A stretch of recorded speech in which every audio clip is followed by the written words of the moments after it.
What's going on, everyone? Set this up like that. Oh man, this is not cool. We got to get a little bit more formal. Sorry. It is what it is. Bloopers. Too much chest. Trying to be proper right now. Yeah. So I do something occasionally, if you're new to the channel, where I do some book readings, and it's been a while.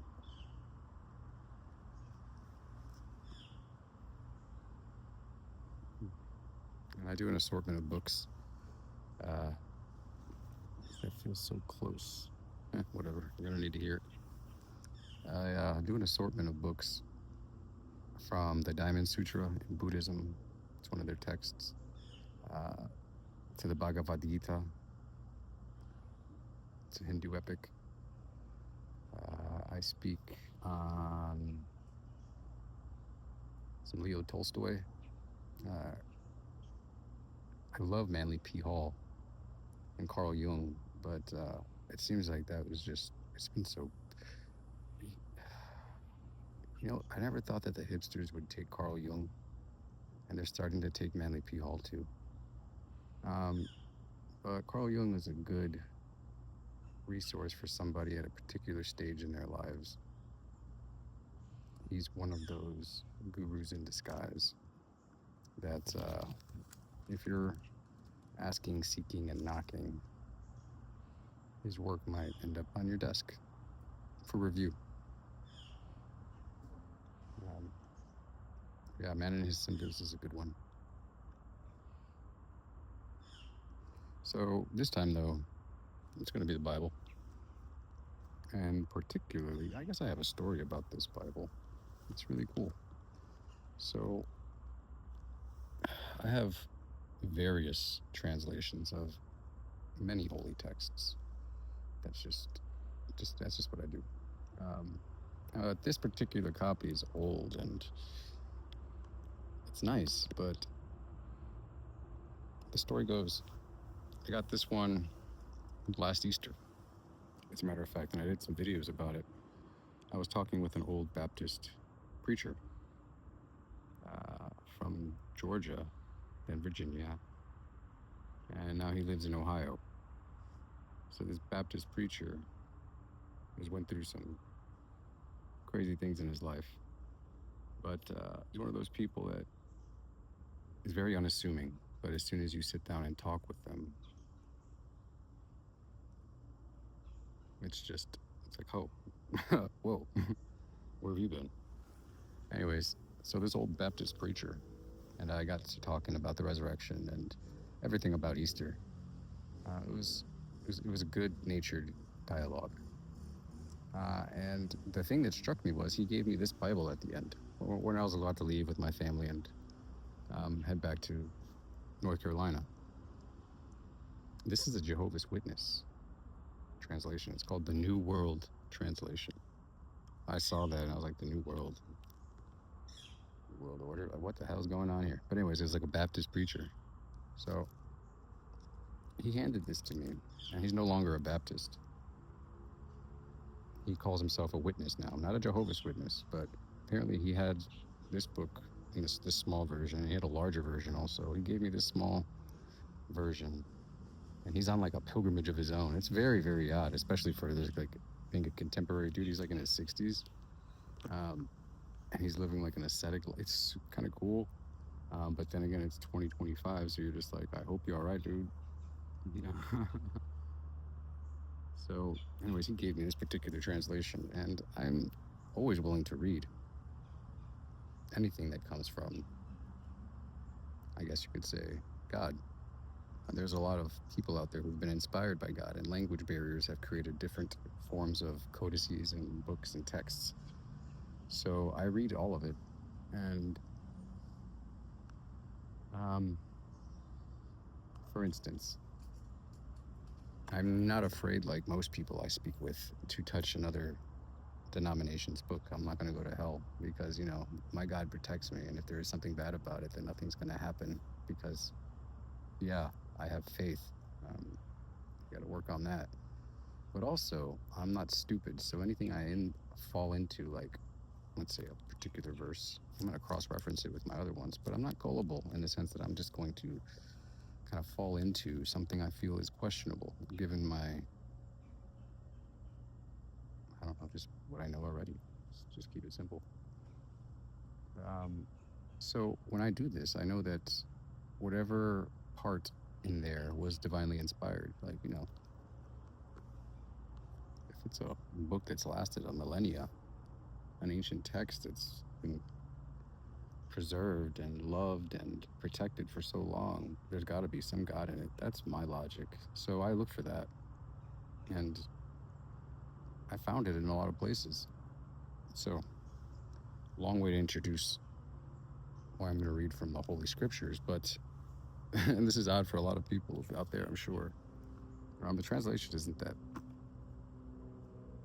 wild, actually. It's pretty straightforward. Yeah,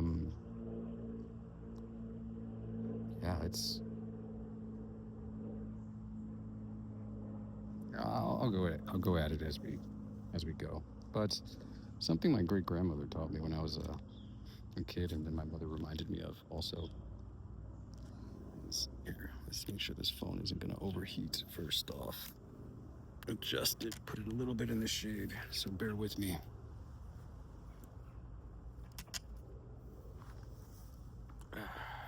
There we go. Stable. Good. So my great grandmother was a very spiritual woman. I was very fortunate to be able to meet my great grandmother, but I lived with her. My parents split up when I was like 9. I was born and raised in Chicago, and my parents sent me off to Puerto Rico to go live with her.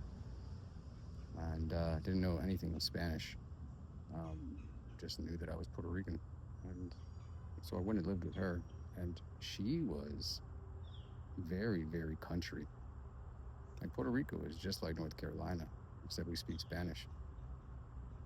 Like in the sense of living off the land, knowing what herbs and kind of plants around you can like feed you and which can cure you. And she was a very, very devout and Christian woman.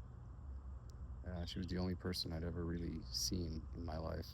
And really up to this point, I've not met many who prayed every night and was so devoted, and just so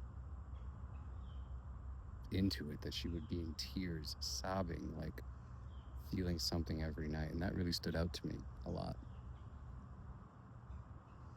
So she taught me a trick, because she wasn't just like a superstitious Christian. She had, of course, aversions like any old school woman would. Like she didn't like black cats, or cats in general, actually. But she would do things which some people would call like divining, or kind of, I guess you could say, bibliomancy. One thing was she would open up the Bible, riffle through it, and wherever it would stop would be her message from God, and she would read and study that particular part she had read, and she'd become very, very knowledgeable about her book. But that's how she would do it when she would just push the random button and see what God had to say today. And it was more of a trust and faith in God to have the message for her. It was an exercise. That's what I learned, actually. It was like an exercise of faith. Can you just do that? See the message, and then really like take yourself out of there and see maybe between the lines what the message really is. And you might find some glory in that, some peace, some love, some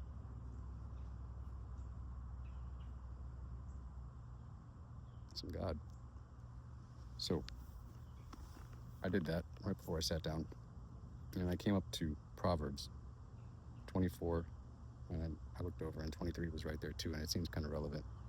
But 24 is what my eyes first came to. Like I opened a book in 24. Do not envy evil men, and do not crave their company, for their heart meditates on violence, and their lips speak of trouble.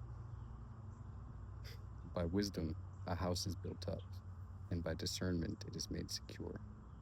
By knowledge its rooms are filled with all sorts of precious, pleasant treasures. A wise man is powerful, and with knowledge a man increases his power. By skillful direction you will wage your war, and through many advisors there is victory. True wisdom is unattainable for a fool. He has nothing to say in the city gate.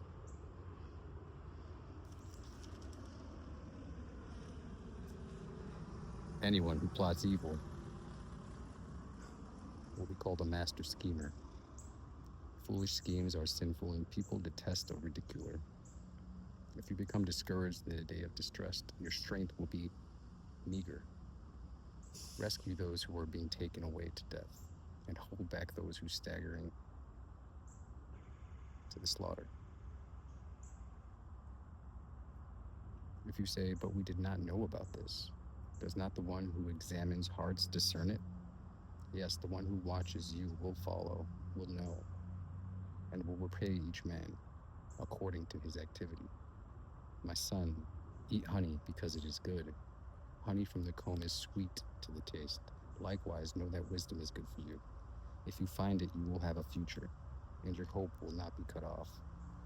Do not wickedly lie in the ambush near the home of the righteous one. Do not destroy his place of rest for righteousness. And for the righteous one may fall 7 times, and he will get up again. But the wicked one will be made to stumble by calamity. When your enemy falls, do not rejoice. And when he stumbles, do not let your heart be joyful. Otherwise, Jehovah will see and be displeased. Pause. That's the only really difference I've seen in this book when it comes to when I cross reference, is they use the word Jehovah. And I've read the Quran before, and people use Allah. They're still talking about God. It's not our fault that they have a different language and a different way of saying that. But they're saying Jehovah. That's the only difference. So, otherwise, Jehovah will see and be displeased, and he will turn away his anger from him. Do not be upset because of evil men. Do not envy wicked people, for there is no future for anyone evil. The lamp of the wicked will be extinguished. My son, fear Jehovah and the king, and do not associate with the dissenters, for their disaster will arise suddenly. Who knows what ruin both will bring upon them? These sayings also belong to the wise. Partially in judgment is not good. Whoever says to the wicked one, "You are righteous," will be cursed by the peoples and denounced by the nations. But it will go well for those who were proving him. Blessings of good things will come upon them. People will kiss the lips of the one replying honestly. Prepare your outside work and get everything ready in the field. Then build your house. Do not testify against your neighbor without grounds.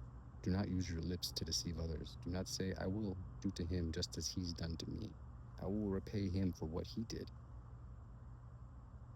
I passed by the field of the lazy one, by the vineyard of the man lacking good sense. I saw that it was overgrown with weeds. The ground was covered with nettles, and its stone wall was broken down.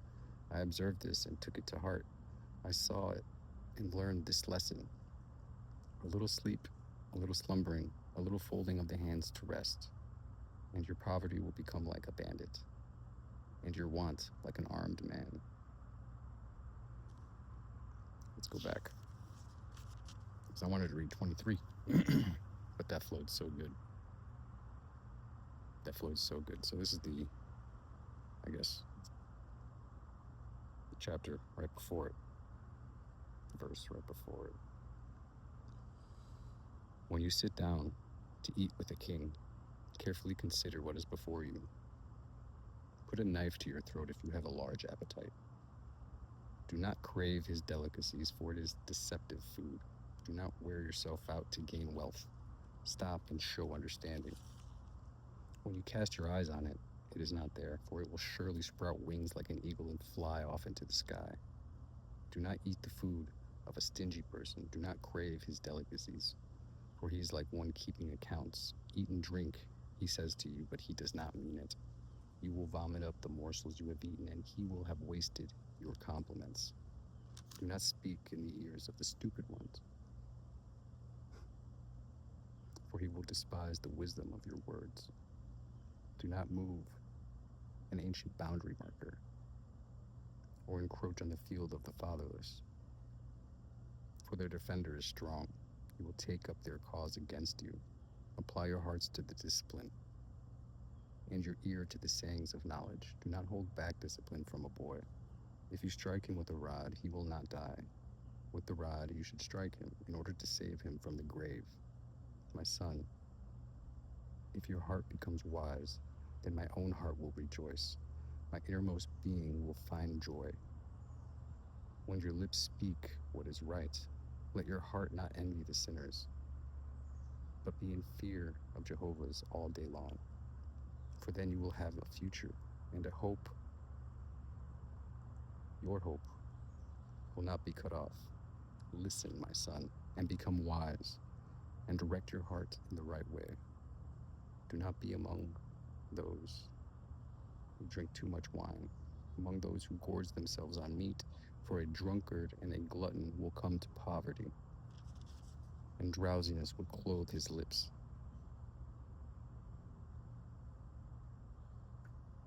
And drowsiness will clothe one with rags.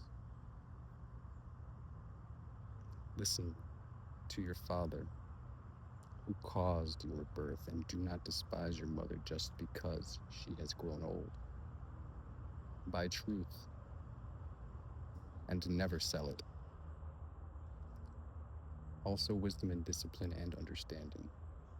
The father of a righteous one will surely be joyful. Whoever fathers a wise son will rejoice in him. Your father and your mother will rejoice, as she who gave birth to you will be joyful. My son, do give your heart to me, and may your eyes take pleasure in my ways. For a prostitute is deep pit, and an immoral woman is a narrow well. She lies in wait like a robber. She increases the number of unfaithful men. Who has woe? Who has uneasiness? Who has quarrels? Who has complaints? Who has wounds for no reason? And who has bleary eyes? Those lingering long over wine. Those searching out mixed wines. Do not look at the wine's red color as it sparkles in the cup and goes down smoothly, for in the end it bites like a serpent, and it secretes poison like a viper. Your eyes will see strange things, and your heart will speak perverse things, and you will become like one lying down in the middle of the sea, like one lying at the top of the ship's mast. You will say, they have not struck me, but I did not feel it. They beat me, but I did not know it. When will I wake up? I need another drink. Do not envy evil men, and do not crave their company. For their heart meditates on violence, and their lips speak of trouble.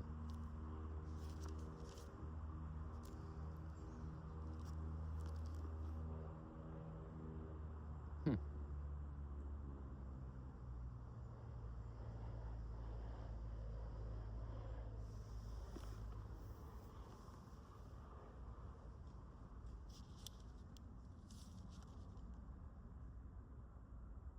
All glory be to God. I think that was relevant.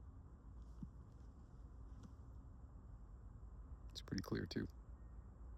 Usually these Bible things have to be, like, translated by a pastor, but I think that was pretty plain English. Stay humble. I'm telling you, when you're eating with kings, when you're eating with peasants, whether you're at the brothel or a palace, like, the mode, your mode.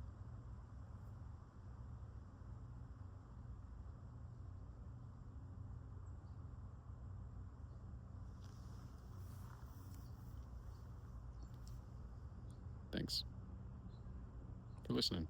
Oh, I thought it was longer. Only about 19 minutes and 20